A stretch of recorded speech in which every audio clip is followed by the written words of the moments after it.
ونعوذ بالله من شرور أنفسنا ومن سيئات أعمالنا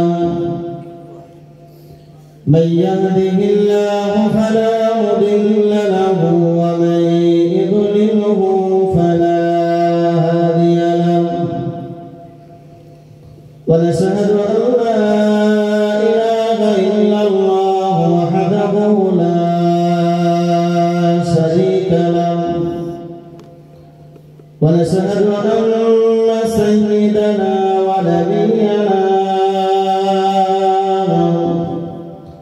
ومولانا محمدا عبده ورسوله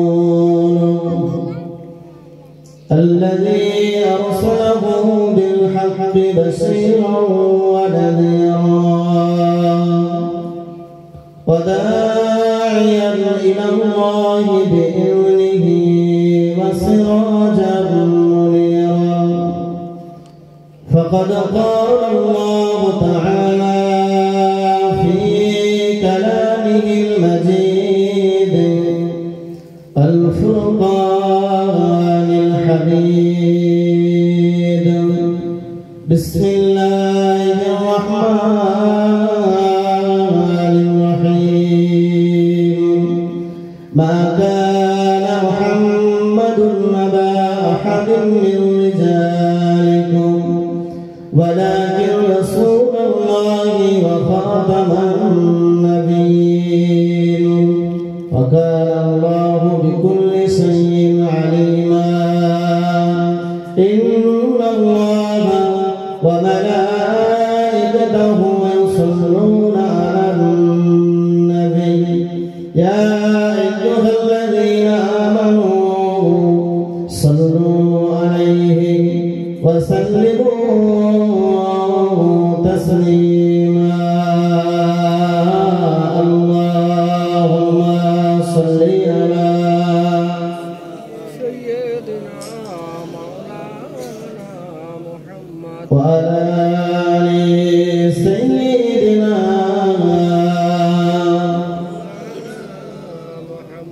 المحمد اللهم صل على مولانا محمد وعلى آل سيدنا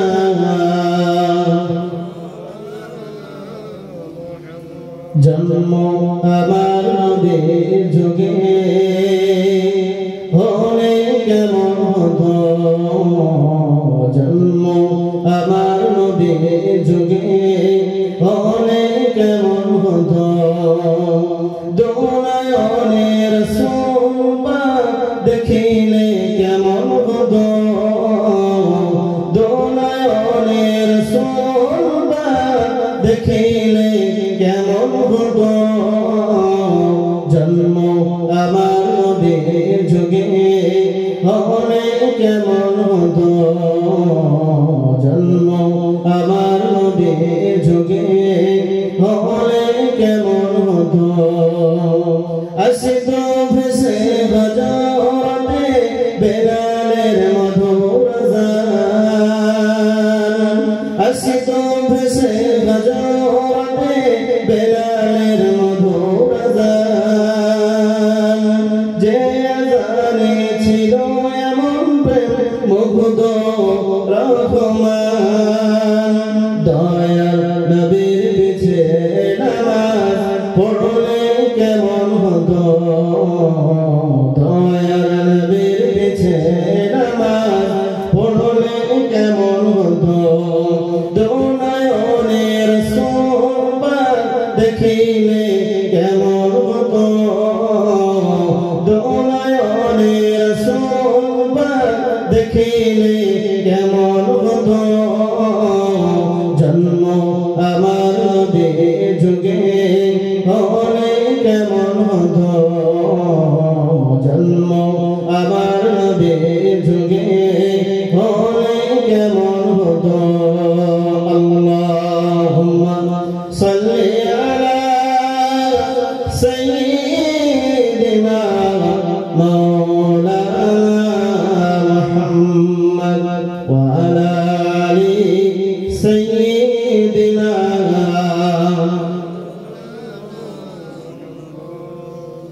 দিনী কত আলোচনায় থাকতাম আমি যদি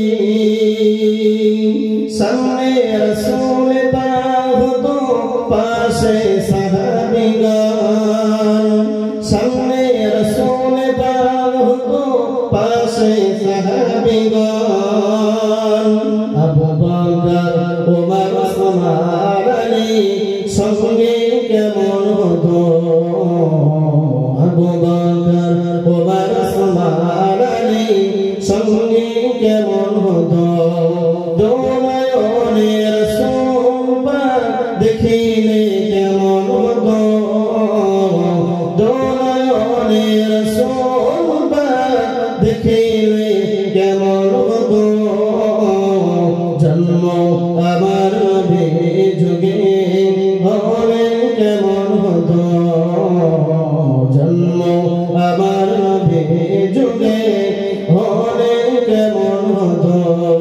আল্লাহুম্মা সাল্লি আলা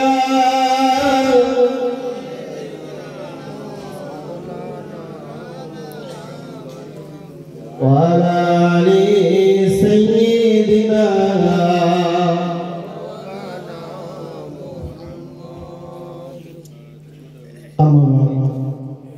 نحمده ونصلي على رسوله الكريم فأعوذ بالله من الشيطان الرجيم بسم الله الرحمن الرحيم يا أيها الذين آمنوا قوا أنفسكم وأهليكم نارا وقودها الناس والحجارة عليها ملائكة غلاد شداد لا يعصون الله ما أمرهم ويفعلون ما يؤمرون وقال رسول الله صلى الله عليه وسلم اتقوا النار ولو بالشق تمرة إلى آخر الحديث أو كما قال النبي صلى الله عليه وسلم সম্মানিত আজকের মজলিসের উভয় দুটি মসজিদের সম্মানিত ইমাম সাহেব তৎসহ সদ্য বিদায়ী কারি আসাদুল হক সাহেব এবং তারও আগে বিদায় নেওয়া হযরত মাওলানা মুফতি ইয়াকুব আলী রহমান সাহেব তৎসহ আপনারা যারা সামনে বসেছেন দিনদার ইমানদার আল্লাহওয়ালা ধার্মিক আমার বাবাজিরা ও নওজওয়ান প্রিয় যুবক ভাইরা পর্দার অভ্যন্তরে আমার মায়েরা বোনেরা সকলের প্রতি আমার শ্রেণী বিশেষ ভক্তি শ্রদ্ধা শুভেচ্ছা ভালোবাসা জানিয়ে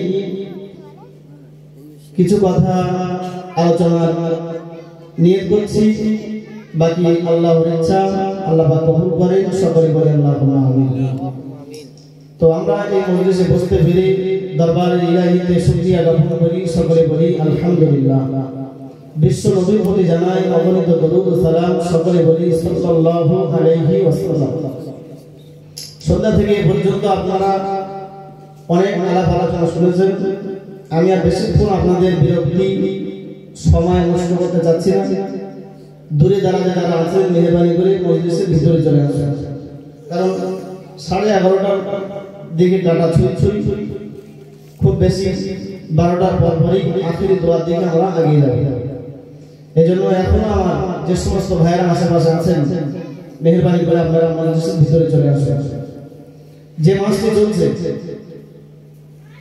এই মাসটি তো অত্যন্ত বরকতময় একটি মাস যে মাসের কথা আপনারা মসজিদে ইমাম সাহেবের কাছ থেকে শুনেছেন তো আজকে এবং এই রজব মাসের মধ্যে সবথেকে গুরুত্বপূর্ণ যে রাত সে রাত হচ্ছে আজকে বলুন সুবহানাল্লাহ রজব মাসের গুরুত্ব এর বৈশিষ্ট্য কারণ আমরা অনেকেই জানি 27 রজব যেটা সন্ধ্যার পরে আর 27 রজব এই রাতে আল্লাহ নবী মসজিদে হারাম থেকে মসজিদে আকসা ওখান থেকে সপ্তম আকাশ ভেদ করে আল্লাহর কাছে দেখা করেছেন বিস্তারিত কথা আমাদের জানা আছে তো সেই রাতে আমরা বুঝেছি তো এই রাতে এমনি তো মানুষের গুরুত্ব আছে তাছাড়া রজব মাসে 27 রজব হওয়ার কারণে এই রাতে আরো একটু গুরুত্ব বেশি আছে এজন্য আশপাশে আমরা যারা এখন রাস্তায় বাড়িতে যারা আছি আপনারা সকলেই মেহরবানি করে মসজিদের ভিতরে আছেন মজলিসে আপনারা যারা আছেন একটু গভীর মনোযোগ দিয়ে কথা শুনতে হবে। খুব বেশি বেশি 12টা পর্যন্ত ওয়াজ, তারপরে আবার কিছু কাজ শেষটা বাকি থাকার পর আছে, সেটুকু করে আমি আখির দোয়ার দিকে ধাবিত হব। আপনার কি আপনাদের মনোযোগ আছে না নেই? একটু তকবীর দেন না রে আরো বলা যায় মুসলমানের আওয়াজ, এই বিরাট আওয়াজ, যে আওয়াজ শুনে বিরোধী পক্ষরা অল্প সংখ্যক সাহাবী নিয়ে নবীজি প্রচুর বড় বড় যুদ্ধে জয়লাভ করেছিলেন। এই জন্য বলা আছে উচ্চ কণ্ঠে একবার তাকবীর দেন তো, নারে তাকবীর, আরো জোরে নারে তাকবীর, নারে তাকবীর। আলহামদুলিল্লাহ। এই আওয়াজ যখন আমি প্রথম আওয়াজ হবে, যে আওয়াজ শুনে যাবে আমি বিদায় নেওয়ার, কারণ আমার যত সমালোচনা হবে আপনাদের তো ভালো, আমার ভালো। জি আল্লাহ কবুল করেন, সকলে বলে আল্লাহুম্মা আমিন। আব্বা জানেরা, ভাই জানেরা, ও জওয়ানেরা, যুবকেরা মনে রাখুন যে রজব মাসের কথা হাদিস পাকের ভিতরে বিবরণ এসেছে। এই রজব মাস, রজবের চাঁদ যখন আকাশে উদিত হতো, মহান আল্লাহ পাকের নবী দুখানা হাত তুলে আল্লাহর কাছে দোয়া চাইতেন, আল্লাহুম্মা বারিক লানা ফি রাজাবিন ওয়া শাবানা ওয়া বাল্লিগনা রমাদান, আও কামা ক্বালা নবী আলাইহিস সালাতু ওয়াস সালাম। ও জওয়ানেরা, যুবকেরা, মুরব্বিয়ানেরা মনে রাখুন, মায়েরা, বোনেরা, মেয়েরা মনে রাখুন, যে রজবের চাঁদে আমরা মাহফিলের উদ্দেশ্যে বসেছি, এই মাস যখন আকাশে উদিত হতো, আমার আপনার নবী, দিন দুনিয়ার বাদশা নবী মুহাম্মদুর রাসূলুল্লাহ সাল্লাল্লাহু আলাইহি ওয়াসাল্লাম দুটো হাত তুলে আল্লাহর কাছে বলতেন, ও রব্বুল আলামিন, আল্লাহুম্মা বারিক লানা ফি রাজাবিন ওয়া শাবানা ওয়া বাল্লিগনা রমাদান। রব্বুল আলামিন, আল্লাহ এই রজবের চাঁদে এবং এর পরের মাস শাবানের চাঁদে আমাদের উপরে কল্যাণ এবং বরকত দিয়ে ভরিয়ে দিন। জোরে বলুন সুবহানাল্লাহ। আর শেষ হয়েছে মহান আল্লাহর নবী বলতেন, ওয়া বাল্লিগনা রমাদান। ও রব্বুল আলামিন, আল্লাহ রজবে এবং শাবানে আমাদের কল্যাণ দিয়ে ভরিয়ে দেন, আমাদেরকে বরকত দান করুন, আর আমাদের হায়াত ইসলামকে বৃদ্ধি করে পবিত্র রমজান মাসে আমাদের পৌঁছে দেন। জোরে বলুন সুবহানাল্লাহ, আর জোরে বলুন সুবহানাল্লাহ। বক্তব্য আমার এটা নয়, আমি কোরআন শরীফের 28 পারা সূরা তাহরিমের 6 নম্বর আয়াত পড়েছি, সেই 6 নম্বর আয়াতকে সামনে রেখে কিছু কথা বলার চেষ্টা, সঙ্গে বুখারী শরীফের ছোট্ট একটি হাদিস আপনাদের কাছে রেখেছি। হাদিসের অংশটা শেষে বলবো, কোরআন শরীফের আয়াতটা নিয়ে আমি শুরু করব। তবে ভূমিকায় আমি এই হাদিসটা বললাম এই জন্য, রজব মাসের গুরুত্বটা বোঝানোর জন্য, যে রজবের চাঁদ যখন আকাশে উঠতো, নবী দোয়া করতেন, আল্লাহ রজব আর শাবান বরকত দেন, হায়াত বৃদ্ধি করে রমজানে পৌঁছে দেন। তার মানে রমজানের পবিত্রতা অর্জনের জন্য আল্লাহ রাসূল এই রজব থেকেই প্রস্তুতি গ্রহণ করতেন। জোরে বলুন সুবহানাল্লাহ। তাহলে হযরত আম্মা আয়েশা সিদ্দিকা রাদিয়াল্লাহু আনহা তিনি বলছেন যে রাসূলকে আমি রমজান মাস অপেক্ষা এই রজব মাস এবং শাবান মাসে যত বেশি রোজা রাখতে দেখতাম, অন্য কোনো মাসে রাসূলুল্লাহ এত রোজা রাখতেন না। তার মানে সব মিলিয়ে এই রজবের চাঁদ যেই আকাশে উঠতো, নবীজি রমজানের জন্য প্রস্তুতি গ্রহণ করতেন। আমরা তার উম্মত হিসাবে আমাদেরকেও সামনে রমজান মাস, রমজান মাসে সুগন্ধি ঈমানদার লাগে, ভালো না খারাপ? ভালো। ঈমানদারের আনন্দ হয়, যা খুব শিগগিরই আর দুদিন পরে রোজা। কিন্তু যারা রোজা রাখে না, রোজার মাস আসলে যাদের গ্যাসের ব্যথা, ওষুধ দিয়ে রোজার মাস আসলে কি যত সমস্যা রমজান মাসে, ডাক্তার বলেছে আমার সকালে দুপুরে বিকালে ওষুধ খেতে হবে, আর ওষুধের দোহাই দিয়ে রমজান মাস রোজা রাখে না, তারাই আবার বসে ঈদগাহ ময়দানে প্রথম দাদা। কথা ঠিক না ভুল? অতএব ঈমানদার মানে তার কাছে রমজানের সুগন্ধি মানে ভালো। আলহামদুলিল্লাহ, আমরা যারা এখানে এসেছি আমরা সকলে ঈমানদার, রোজা রাখনেওয়ালা, তো আমাদের কাছে তো রমজানের খুশি মানে ঈমানদারের খুশি। আল্লাহ পাক এখন থেকে আমাদের প্রস্তুতি এবং এই মজলিস থেকে আমরা একটা নিয়ত করে উঠব ইনশাআল্লাহ। ইনশাআল্লাহ আল্লাহ কবুল করেন। তাই 28 পারা সূরা তাহরিম 6 নম্বর আয়াত। আব্বা জান, আমার ভাই জানেরা, গভীর মনোযোগ দরকার 28 পারা সূরা তাহরিমের ভিতরে আল্লাহ জানিয়েছেন ইয়া আইয়ুহাল্লাযীনা আমানু কু আনফুসাকুম ওয়া আহলিকুম নারা আল্লাহ পাক ইমানদারদেরকে ডেকে বলছেন অন্য আয়াতে আল্লাহ ইয়া আইয়ুহান নাস বলে সম্বোধন করেছেন তার মানে সেখানে तमाम পৃথিবীর মানুষদেরকে ডাকছেন আল্লাহ সেখানে যেমন আছে মুসলমান তেমন আছে হিন্দু তেমন আছে খ্রিস্টান তেমন আছে জৈন বৌদ্ধ কিন্তু না এই সূরা তাহরিমের ভিতরে আল্লাহ ইমানদারদেরকে ডেকে আল্লাহ বলছেন ইয়া আইয়ুহাল্লাযীনা আমানু ও পৃথিবীর মানুষরা সম্প্রদায় কু আনফুসাকুম ওয়া আহলিকুম নারা তোমরা নিজেরা যেমন জাহান্নামের আগুন থেকে বাঁচো তেমন তোমাদের পরিবারগুলোকে জাহান্নামের আগুন থেকে বাঁচাও ইমানদারদের ডেকে আল্লাহ নির্দেশ করা কথা বলেন কটা নির্দেশ দুটি এক নিজেরা বাঁচো আর পরিবারকেও বাঁচাও এবার উত্তর দেন জাহান্নামের মালিক কে আমি আপনি আল্লাহ জাহান্নামের মালিক কে আল্লাহ জাহান্নামে দেনেওয়ালা কে বাঁচানেওয়ালা কে আল্লাহ তাহলে মালিক আল্লাহ জাহান্নামে দেওয়ার মালিক অথরিটি আছে আল্লাহ জাহান্নাম থেকে বাঁচানোর ক্ষমতা আল্লাহ কিন্তু আল্লাহ আমাদেরকে বলছেন তোমরা বাঁচো আর পরিবারকেও বাঁচাও এটা কিভাবে সম্ভব মালিক বলে দেনেওয়ালা আল্লাহ বাঁচানেওয়ালা আল্লাহ আবার জান্নাত জাহান্নাম तमाम পৃথিবীর মালিক তো আল্লাহ সম্মানিত আল্লাহ বাবাজি আমার কিন্তু মহান আল্লাহ ইমানদারদের দিলকে লক্ষ্য করে বললেন ও পৃথিবীর মানুষেরা তোমরা নিজেরা যেমন বাঁচো জাহান্নাম থেকে তোমাদের পরিবারকে বাঁচাও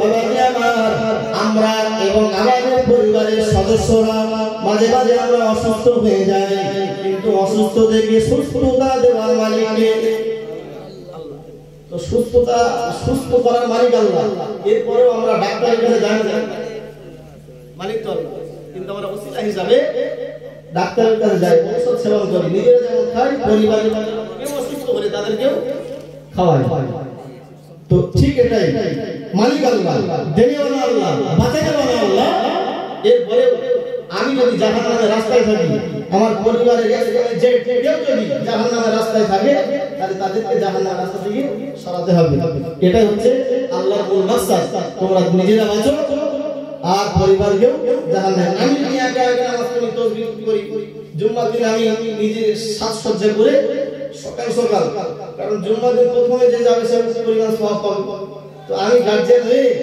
আমি নিজে সাজসজ্জা করে তাসবিহ নিয়ে টুপি দিয়ে মসজিদে চলে গেলাম আর আমার ছেলে তো তখনও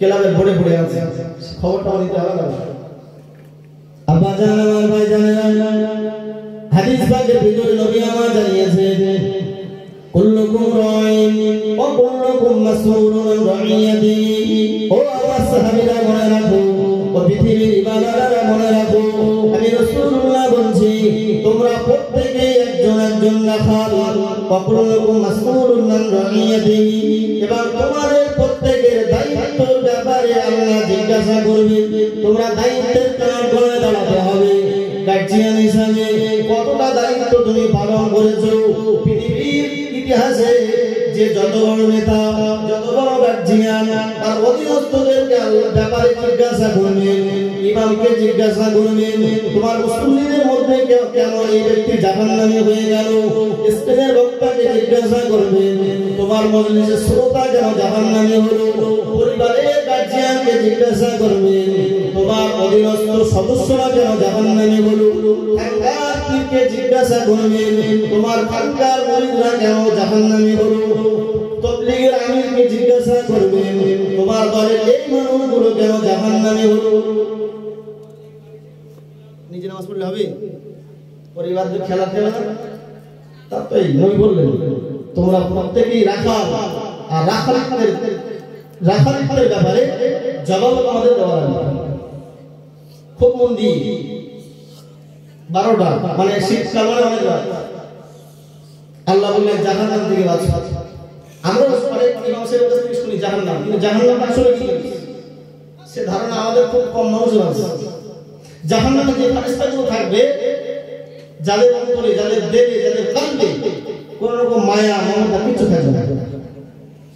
আব্বা জান আমার ভাই জানেরা ও মেয়েরা যুবকেরা ভাইরা বোনেরা মেয়েরা বোনেরা ওই সূরা তাহরিমের পরে আল্লাহ বললেন ওয়াকুদু আন-নাস ওয়াল হিজারা, যে জাহান্নামে জ্বালানি ইন্ধন হবে কেউ মানুষ আর পাথর, আলাইহা মালাইকাতুন গিলাযুন শিদাদুন, ওই জাহান্নামে যে ফেরেশতাগুলো নিযুক্ত থাকবে এমন কঠিন হৃদয়ের নির্মম হৃদয়ের শক্ত হৃদয়ের ফেরেশতারা থাকবে, লা ইয়াসুনাল্লাহ মা আমারহুম, তাদের রবের আদেশে তারা উপেক্ষা করবে না, অমান্য করবে না, ওয়া ইয়াফআলুনা মা ইয়ামারুন, বরং তাদের রব তাদের যে আদেশ দেবে সেই আদেশটাই তারা মান্যতা দেবে। রব যে আদেশ করবে সেই আদেশের আবায় তারা করবে না, সেই আদেশই মান্যতা দেবে তারা, রব তাদেরকে যে আদেশ করবে কঠোর হৃদয়। আব্বা জান আমার ভাই জানেরা হাদিস পাকের ভিতরে নবী আমার জানিয়েছেন ইউতাবি জাহান্নামা ইয়াউমাইদিন, যেদিন কিয়ামত প্রতিষ্ঠিত হয়ে যাবে ওই দিন কিয়ামতের দিন জাহান্নামকে টেনে আনা হবে, লাহা সাবউনা আলফা জিমামিন, ওই জাহান্নামে ৭০,০০০ লাগাম থাকবে। কত লাগাম? ৭০,০০০ লাগাম। মা কুল্লি জিমামিন সাবউনা আলফা মালাকিন, নবী আমার জানালেন ওই ৭০,০০০ লাগামের প্রত্যেকটি লাগামে ৭০,০০০ ফেরেশতা থাকবে, ইয়াজুরুনাহা ৭০,০০০ লাগাম, আবার প্রত্যেকটি লাগামে ৭০,০০০ ফেরেশতা, সমস্ত ফেরেশতাগুলো জাহান্নামকে টেনে আনবেন, কিন্তু জাহান্নাম গর্জন ছাড়বে। আল্লাহ আমার বলবেন ও জাহান্নাম হালিম তালাতি, তোমার উদর ভরেছে নাকি, তোমার পেট ভরেছে নাকি? আর জাহান্নাম জবাব দেবে ও রব্বুল আলামিন আল্লাহ হাল মিন মাজিদ, আমার ভিতরে দেওয়ার মতো আর খোরাক বাকি আছে নাকি? জাহান্নামে সবাই দেওয়ার পর আল্লাহ জিজ্ঞাসা করবে তোমার পেট ভরেছে? জাহান্নাম জবাব দেবে আল্লাহ আর আছে। এই কথাগুলো বিশ্বাস হয় না? এ তো কোরআনের কথা, হাদিসের কথা। এই জাহান্নামের কথা তো এর আগে আমরা শুনেছি, তো সেই জাহান্নামের ভয় লাগে না। আজকে রাতে এই জলসার পরে যদি দেখা যায় এই রাস্তায় একটা বিষধর সাপ আছে, সাপের ভয় মানুষের আছে না?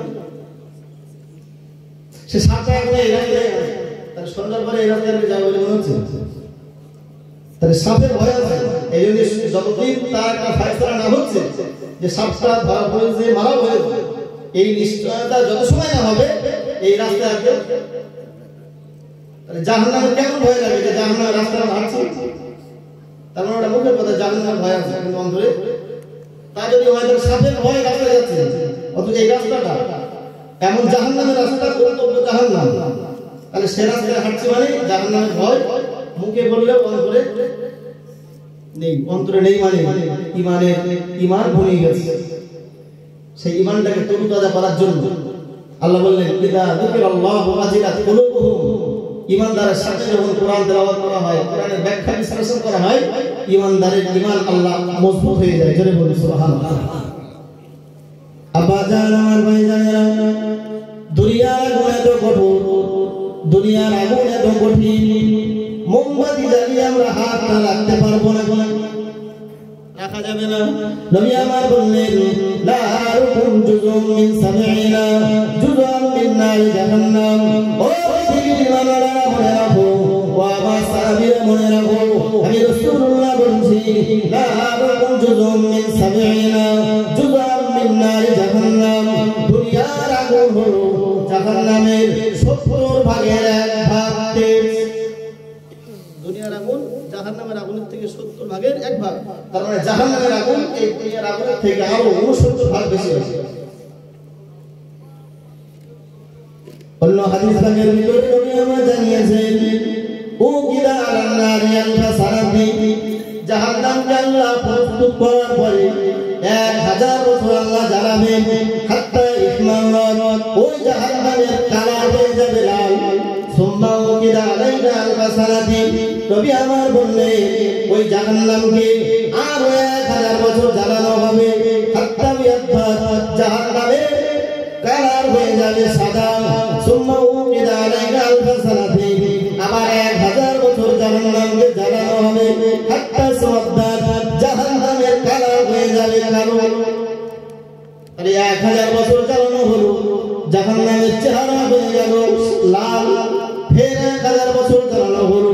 জাহান্নামের চেহারা হয়ে গেল সাদা। আবার 1000 বছর জানানো হলো জাহান্নামের কালার হয়ে যাবে কালো। মহান আল্লাহর নবী হাদিসের শেষ অংশে জানিয়েছেন, ও সাহাবীরা মনে রাখো, ও ইমানওয়ালারা, ও দুনিয়াবাসীরা মনে রাখো, আমি রাসূলুল্লাহ বলছি 3000 পরে জাহান্নামের কালার হয়ে যাবে কালো কালো কালো। এমন কালো হবে যে অন্ধকার ফুটফুটে রাতের মধ্যে একজন ব্যক্তি আর একজন ব্যক্তিকে দেখতে পায় না। জাহান্নামের পরিস্থিতিটা এরকম হয়ে যাবে। নবী সাহাবী হযরত আবু হুরায়রা রাদিয়াল্লাহু আনহু তার থেকে একটি হাদিস বর্ণিত আছে। হযরত আবু হুরায়রা বলেন, কুন্না মা'আন নবী সাল্লাল্লাহু আলাইহি ওয়াসাল্লাম, আমরা নবীজির সঙ্গে একবারে বসা আছি, নবীজির দরবারে বসে আছি। হঠাৎ করে দেখতে পাওয়া গেল ইনসানিয়া ওয়াজাবাদান, একটা বিকট আওয়াজ ভেসে আসলো, একটা বিকট ধ্বনি আসলো। আমার নবী বললেন, ও আমার সাহাবী আবু হুরায়রা, আতাদরুনা মা হাযা, এই আওয়াজটা কি তোমরা জানো নাকি? আল্লাহর নবী সাহাবী হযরত আবু হুরায়রা রাদিয়াল্লাহু আনহু বললেন, ইয়া রাসূলুল্লাহ, হাবিবাল্লাহ, আল্লাহু ওয়া রাসূলুহু আ'লাম, এই আওয়াজটা কিসের আমরা তো জানি না। এই আওয়াজটা কিসের এই সম্পর্কে আল্লাহ এবং তার রাসূল ভালো জানেন। আমার রাসূল বললেন, ও আমার সাহাবীরা মনে রাখো, হাযা হাজারুন আরসালাহুল্লাহু ফি নারি জাহান্নাম।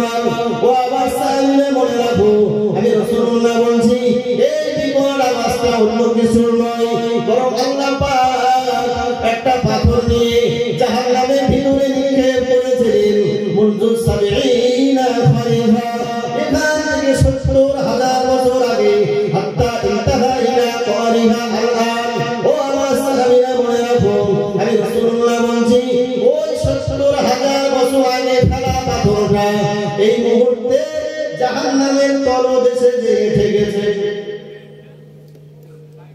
আওয়াজটা কিসের? 70,000 বছর আগে ফেলা পাথর এক্ষুনি জাহান্নামের মাটিতে যে ঠেকেছে। তাহলে জাহান্নামের আগুন দুনিয়ার আগুনের থেকে 70 গুণ বেশি।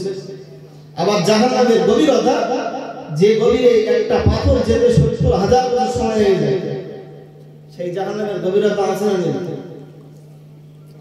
আব্বা জানেন, আমার ভাই জানেন, সবাই আমি লম্বা করব না। কোরআন শরীফের ভিতরে অন্য জায়গায় আল্লাহ জানিয়েছেন, কুল্লামা নাদিজাত জুলুদুহুম বাদদালনাহুম জুলুদান গায়রাহা লিয়াযুকুল আযাব।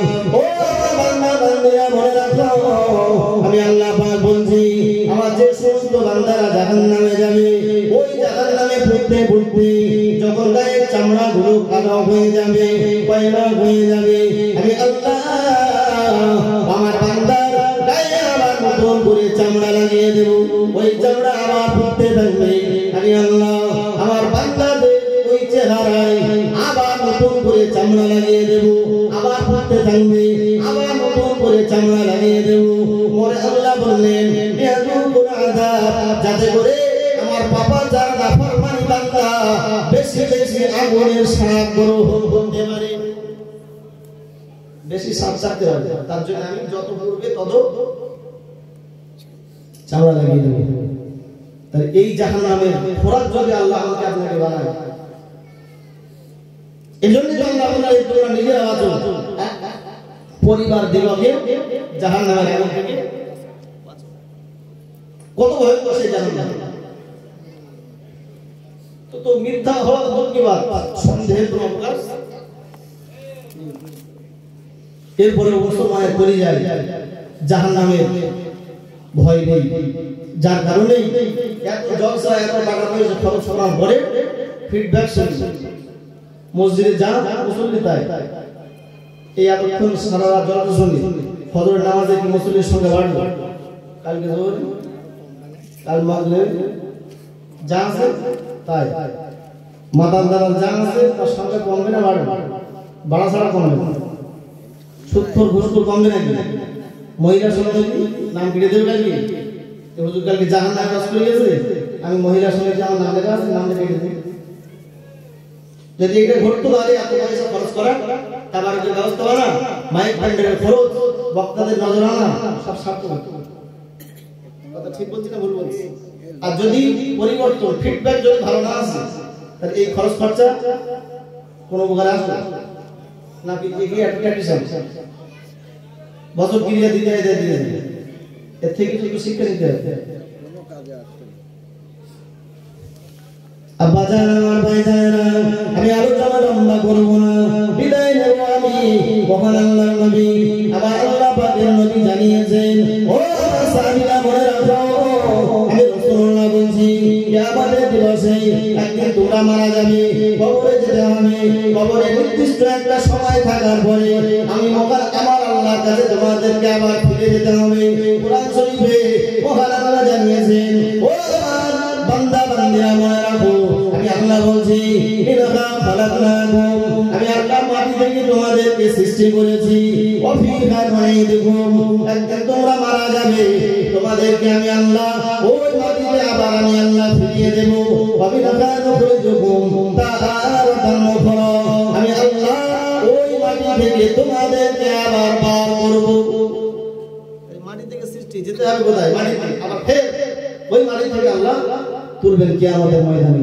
আব্বা জান আমার ভাইজানেরা, ও জওয়ানেরা, যুবকেরা, মহান আল্লাহ নবী বললেন, ও আবা সাহাবীরা মনে রাখো, আমি রাসূলুল্লাহ বলছি, তুদুনা শামসু ইয়াউমাল কিয়ামাতি মিনাল খালকি, কিয়ামতের ময়দানটা এতটা ভয়াবহ হবে, এতটা কঠিন পরিস্থিতি হবে, আল্লাহ পাকের আকাশের সূর্যটা এই সৃষ্টি জীবের মাথার উপরে চলে আসবে।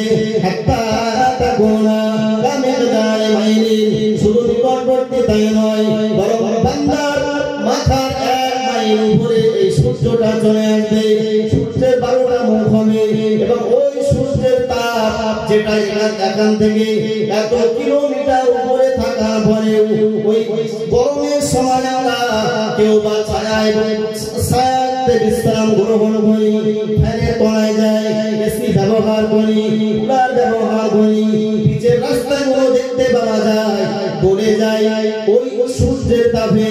ও জওয়ানেরা, মুরব্বিয়ানেরা মনে রাখুন, কিন্তু কিয়ামতের দিবসে রাসূলুল্লাহ আমার বললেন, এই বান্দার 1 মাইল মাথার উপরে সূর্যটা এসে যাবে, দেখতে পাওয়া যাবে কোন মানুষ তার পাপের কারণে তার পায়ের গোড়ালি পর্যন্ত ঘামক্ত হবে, কারো বা হাঁটু পর্যন্ত, কারো বা গলা পর্যন্ত ঘেমে থাকবে।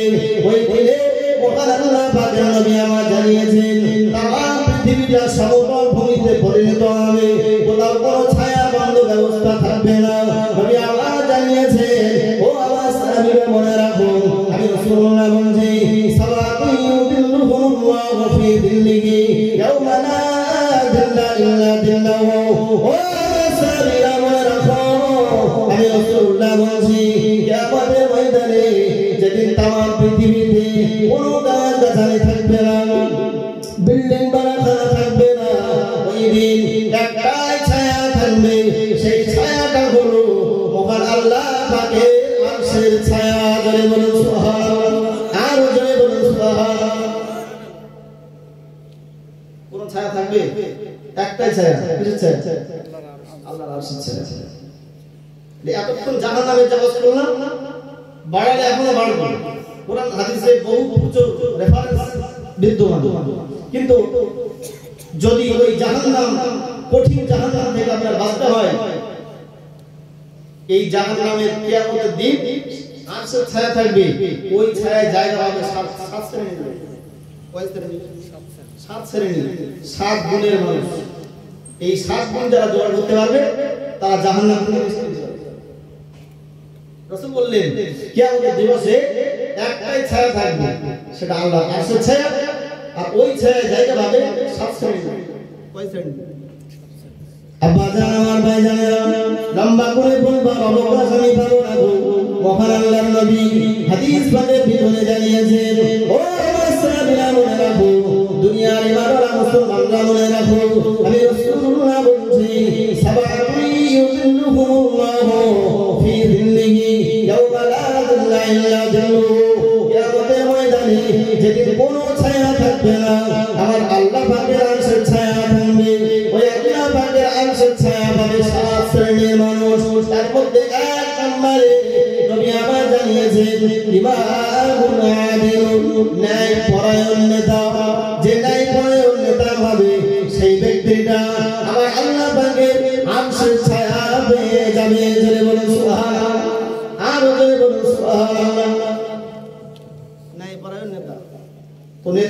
একজন মেম্বার হতে হবে, যে কোনো ক্যাটাগরি নেতা।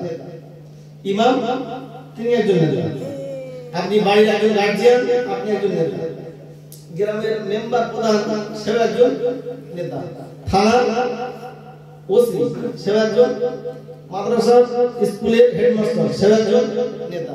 তো নেতা যদি ন্যায়পরায়ণ হয় তাহলে সে আল্লাহ পাকের আরশের ছায়া পেয়ে যাবে।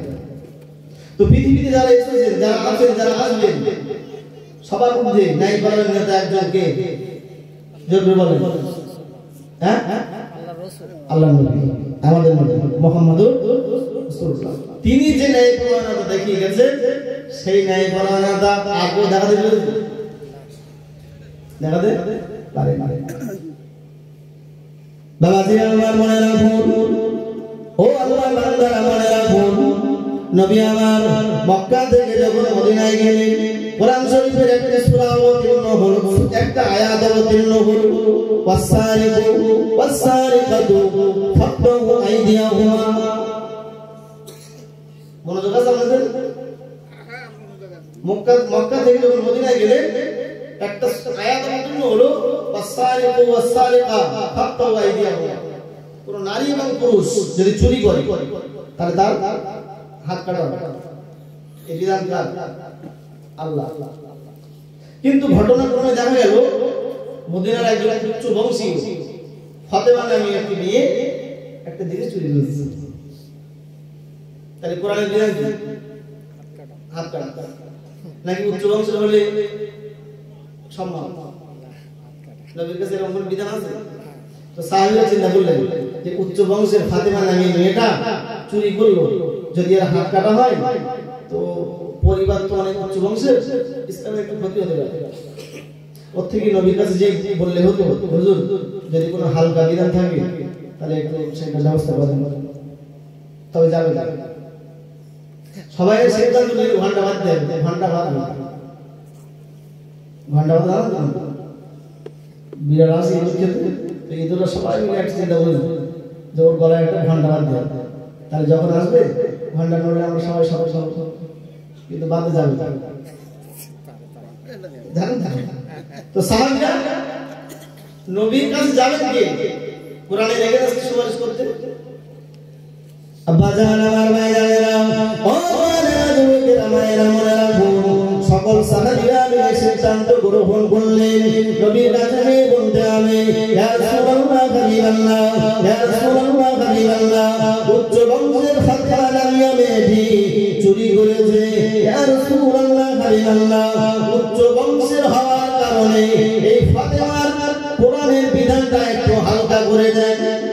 কিন্তু জানেন যে আবু বকর গেলেন না, ওমর গেলেন না, উসমান গেলেন না, আলী গেলেন না, তালহা জুবাইর কেউ গেলেন না, সবাই মিলে একটি সিদ্ধান্ত নিল, একটা ছোট সাহাবী নাম হচ্ছে তার ওসামা বিন যায়েদ, ওসামাকে পাঠিয়ে দেওয়া যাক। ওসামা তো ছোট, আবার নবীর সাথে সম্পর্কে সে নাতি। নবীজির পোষা ছেলের নাম কি? যায়েদ। ওই যায়েদের ছেলে ওসামা, ছোট সাহাবী, তার একেবারে ছোট, আবার নবীজির সম্পর্কে নাতি, তাহলে হয়তো নাতির কথাটা হুজুর রাখতে পারে। আব্বা জান আমার ভাইজানেরা, ছোট সাহাবী নবীর নাতি ওসামাকে পাঠিয়ে দিলেন, ও আমাদের ওসামা, নবীর কাছে নিয়ে বলো, নবী জানো এই উচ্চ বংশের ফাতেমা নামীয় মেয়েটির আসারিকু আসারিকাতু ফাকতু আইদিয়াহুমা, নারী পুরুষ যদি চুরি করে তার হাতটা কেটে দেওয়া হবে। নবী জানো কোরআনের এই বিধানটা জারি না করে হালকা কোনো শাস্তির ব্যবস্থা করে। বাবা আমার হযরত ওসামা সাহাবীদের পরামর্শ অনুযায়ী আল্লাহ নবীর কাছে গেলেন, আল্লাহ নবীকে বললেন, ইয়া রাসূলুল্লাহ হাবিবাল্লাহ, ইয়া রাসূলুল্লাহ হাবিবাল্লাহ, আমি একটা দাবি নিয়ে এসেছি আপনার কাছে, ইয়া রাসূলুল্লাহ আপনি কথা দেন আমার এই দাবিটা আপনি মানবেন কিনা? আমার নবী বললেন, ওসামা আগে এই দাবিটা বলো, মানবো না সেটা পরের কথা। কিন্তু হযরত ওসামা বললেন, না ইয়া রাসূলুল্লাহ দাবিটা মানবেন কিনা সেটা আগে বলতে হবে। ওসামা তো ছাড়বেন না, আমার রাসূলুল্লাহ তো অঙ্গীকারবদ্ধ হবেন না। ও যুবকেরা মনে রাখুন, যখন হযরত ওসামা ছুড়বান্দা আল্লাহ নবী বললেন, ও আমার সাহাবী ওসামা মনে রাখো, আমি রাসূলুল্লাহ তোমার দাবিটা আমি মেনে নেব যদি তোমার দাবিটা কোরআনের এগেইনস্টে না যায়।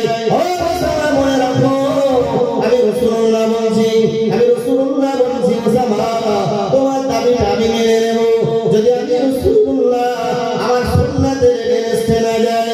ও ওসামা মনে রাখো, আমি রাসূলুল্লাহ বলছি ইসলামের বিধানের এগেইনস্টে যদি না যায়, আমি রাসূলুল্লাহ ওসামা তোমার দাবিটা আমি মেনে নেব। ওসামার মাথাটা নিচু হয়ে গেল। আল্লাহর নবী বললেন, ও আমার সাহাবী ওসামা কি দাবি এবার তুমি বলো। কিন্তু ওসামা বলেন, ইয়া রাসূলুল্লাহ আপনি যে বর্ডার করে দিয়েছেন এই বর্ডারের মধ্যে আমার তো আর কিছু বলার নাই। বলার আছে? ইতিমধ্যে মসজিদে নববীতে জোহর অথবা আসরের নামাজের সময় হয়ে গেল। নবী সাহাবীরা কাতার বন্ধ হয়ে গেলেন। আল্লাহর নবী বললেন, ও আমার সাহাবীরা নামাজের পরে যেন কেউ বাইরে যাবে না, আপন জায়গায় বসে যাবে। আল্লাহর নবী ইমামতির জায়গায় দাঁড়িয়ে বললেন, সাহাবীরা নবীর পিছনে ইক্তেদা করলেন। আমার নবী বললেন, ও আমার সাহাবীরা নামাজের পরে যেন কেউ বাড়ি যাবে না, নামাজের পরে মসজিদে আপন জায়গায় বসে পড়বে। আল্লাহর নবী আমার নামাজ শেষ করলেন, সাহাবীদের উদ্দেশ্যে খুতবা দেওয়ার জন্য দাঁড়িয়ে গেলেন। আমার নবী বললেন, ও আমার সাহাবীরা আমি রাসূলুল্লাহ বলছি পূর্বের জামানাতে অনেক নবীর উম্মতেরা ধ্বংস হয়ে গেছে। তাদের ধ্বংসের পিছনে কারণ ছিল এটাই, যখন তাদের সমাজের মধ্যে কোন গরিব দুস্থ পরিবারের কেউ কোরআনের এগেইনস্টে অপরাধ করত, ওই ব্যক্তিটাকে দেখতে পাওয়া যেত 16 আনার জায়গায় 18 আনা সাজা দেওয়া হতো। কিন্তু না না, যদি উচ্চ বংশের কেউ অপরাধে দোষে দূষিত হতো তাহলে তার শাস্তিটা হালকা করে দেওয়া হতো। ও আমার সাহাবীরা মনে রাখো, কোরআনের বিধান হলো যদি কোন নারী পুরুষ চুরি করে কোরআনের বিধান হলো তার হাত কেটে নেওয়া হবে। ও আমার সাহাবীরা মনে রাখো, আমি রাসূলুল্লাহ বলছি তোমরা যে মহিলাটার জন্য ওসামাকে আমার কাছে পাঠালে সুপারিশ করার জন্য, আমি রাসূলুল্লাহ বলছি ওই মহিলার জন্য কোনো বিধান হালকা করা হবে না।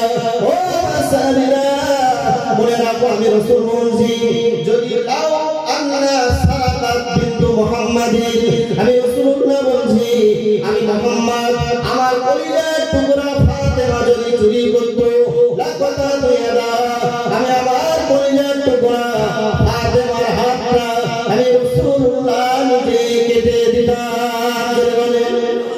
আর যে বলেন সুবহানাল্লাহ, বলছেন ও ফাতেমা তো দূরের কথা, আমার কলিজার টুকরা সন্তান যদি চুরি করত তাহলে আমি ফাতেমার হাতটা এর নাম কি নাই পড়ায়ও নেতা। আর দৃষ্টান্ত দিলে সময় যাবে। বাবাজি আমার 2 নম্বরে মহান নবী আমার জানালেন, ও আমার সাহাবীরা মনে রাখো, আমি রাসূলুল্লাহ বলছি, আমি রাসূলুল্লাহ বলছি রাজুলুন কলবুহু মুআল্লাকুন ফিল মাসাজিদ। 2 নম্বরে মহান আল্লাহ পাকে আরশের ছায়া পেয়ে যাবে ওই ব্যক্তিটা যার দিলে যার অন্তরে মসজিদের সঙ্গে যুক্ত আছে, মসজিদের ভালোবাসা আছে, ওই ব্যক্তিটা কিয়ামতের ময়দানে আমার আল্লাহ পাকের আরশের ছায়া পেয়ে যাবে। জোরে বলুন সুবহানাল্লাহ, আর জোরে বলুন সুবহানাল্লাহ। মসজিদের সঙ্গে সম্পর্ক যার ভালো, বাড়িতে গেছেন এরপরেও মসজিদের সঙ্গে তার একটা সম্পর্ক। জোহরের নামাজ পড়ে বাড়ি গেলেন, যে তার মনে একটা ইচ্ছা, বাড়িতে গিন্নিকে অথবা বউকে বলছেন যে আমি একটু খাওয়া দাওয়া করে ঘুমাচ্ছি, আসরের আজান হলে আমাকে ডেকে দেবে, আমি যেন মসজিদে যেতে পারি। এরকম বলে না, বলে না। তার মানে বাড়ি গেলেন, এরপরেও অন্তরে মসজিদের ভালোবাসা। আচ্ছা, মাগরিবের নামাজ পড়ে দোকানে গেলেন চা খেতে, কিন্তু কান আছে মসজিদে, কখনো মুয়াজ্জিন সাহেব আজান দেন, কারণ আজান শুনে মসজিদে আসবেন। রাতে ঘুমাচ্ছেন, এরপরেও একটা মোবাইলে ঘড়িতে অ্যালার্ম দিয়ে রেখেছেন যে ফজরের আজান শুনে আমি মসজিদে যাব, তাহলে বাইরে আছেন কিন্তু অন্তরটা কোথায়? আল্লাহ রাসূল বললেন এই ব্যক্তিটা আরশের ছায়া পাবে। আব্বা জান আমার ভাইজানেরা, 3 নম্বরে নবী আমার জানালেন ওয়াসাবুন নাসা ফি ইবাদাতিল্লাহ ওই যুবকটা আল্লাহ পাকের আরশের ছায়া পেয়ে যাবে যে ব্যক্তি যে যুবকটা আল্লাহ পাকের ইবাদত করতে করতে বড় হয়েছে। এখন তো মানুষ বলে এখন নামাজ পড়ার সময় দাঁড়িয়ে রাখবো যদি মেয়ে এখন বিয়ে হয়ে যায় এখন দেরি আছে শরীয়তের অনুমতি ব্যাপার আছে মেয়ে না হলে বিয়ে না হলে দাঁড়িয়ে রাখা যাবে না নামাজের কোনো সময় আছে কিন্তু আল্লাহ রাসূল বলছেন ওই যুবকের ইবাদত আল্লাহর কাছে অত্যন্ত প্রিয়। কিন্তু আমরা যখন আমাদের ঠ্যাঙে জোর থাকবে নামাজে মন লাগবে যৌবন বয়সে আমরা নামাজ পড়ি না যখন কোনো গতিবিধি আর নেই তখনই আমরা মসজিদে পড়ব। কথা ঠিক বলছি না ভুল বলছি? অথচ নবী বললেন ওই যুবক আরশের ছায়া পাবে যে যুবকটা আল্লাহর ইবাদত করতে করতে বেড়ে উঠেছে। জোরে বলুন সুবহানাল্লাহ। আমাদের সমাজের যুবকদের তো নামাজ পড়ার সময় নেই রাত 12টা 1টা বেজে যাচ্ছে তারপরে ফ্রি ফায়ার আর পাবজি নিয়ে ব্যস্ত জঙ্গলের মধ্যে রাস্তায় এত অন্ধকার মানুষ লাইট দিতে ভয় পায় আর ওদের কোনো ভয় নেই 4 জন 5 জন মিলে শুধু ঠাস ঠাস আওয়াজ হচ্ছে তার মানে ফ্রি ফায়ার আর পাবজি এরা কি আল্লাহর কোন বান্দা? আব্বা জান আমার ভাই জান কোরআন শরীফের ভিতরে মহান আল্লাহ অন্য আয়াতে জানিয়েছে ওয়াল্লাযীনা ইয়াবিতুনা লিরাব্বিহিম সুজদান ওয়া কিয়ামা যারা রাতে জাগরণ করে ফ্রি ফায়ার আর পাবজিতে নয় গল্প গুজব করে নয় পাহারাদারি করে নয় মহান আল্লাহর কোরআন জানিয়েছে মহান আল্লাহ পাকের প্রকৃত বান্দা তো তারা ওয়াল্লাযীনা ইয়াবিতুনা লিরাব্বিহিম সুজদান ওয়া কিয়ামা যারা রাত জাগরণ করে আল্লাহ পাকের সাজদা দিতে দিতে আল্লাহ পাকের নামাজ আদায় করতে করতে যারা রাতটাকে অতিবাহিত করে দেয় আমার আল্লাহ বললেন পৃথিবীর মধ্যে প্রকৃত বান্দা হলো তারাই। জোরে বলুন সুবহানাল্লাহ। আরশের ছায়া পাবে কয় শ্রেণী হলো? 3। ন্যায়পরায়ণ নেতা ওই মানুষটা যার অন্তরে মসজিদে ভালোবাসা আছে। 3 নাম্বার ওই যুবক যে বেড়ে উঠেছে আল্লাহ ইবাদত করতে করতে। বাবা যে আমার মনে রাখুন 4 নম্বরে নবী আমার জানালেন ওয়ারজুলানে তাহাব্বা ফিল্লাহি ওয়া তাফাররাকা আলাইহি দুইজন ব্যক্তি একে অপরের সঙ্গে মহব্বত করলো ভালোবাসলো আত্মীয়তার বন্ধন তৈরি করলো আল্লাহর জন্য আবার উভয়ের মাঝে ঝগড়া হলো বন্ধন ছিন্ন হলো সেটাও তো আমার আল্লাহর জন্য।